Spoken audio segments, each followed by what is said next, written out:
አይታዘዙልንም አያከብሩንም ማለት ሳይሆን ለምን ቁጭ ብዬ ስላላሳደኩ ፍቅሩ የላቸውም ለማለት በቃ አስበን አስበን መልካም ነገር ለነሱ ማሰብ ጥሩ ነገር ለነሱ ጥለን ማለት ለምን እድላችን ነው ቁጭ ብለን ማሳደግ አልተፈቀደልንም። እነሱንም የሰው ፊት እንዲያዩ ግድ አለባቸው።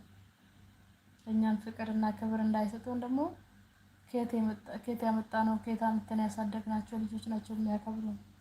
ምን የሰጠናቸው ፍቅር በገንዘብ የለም ጎበዝ፣ ፍቅር በስጦታ የለም። እንደዛ ቢሆን ስንት ነገር ልብስ ከትንሽ አንስተን እስከ ትልቅ እየላክን ከስደት ማለት ነው የአረብ ሀገሩ ካርጎ እየላክንላቸው ያሳደግን ሁሉ ልጅ እናቴ ጠብ እርግፍ ብሎ ነበር የሚያከብረን። የለም እኛ ስደተኞች ምንም ነገር አልታደልንም። ስለዚህ አሁን ላይ ወደ ሀገራችሁ ሳትመለሱ እያንዳንዳችሁ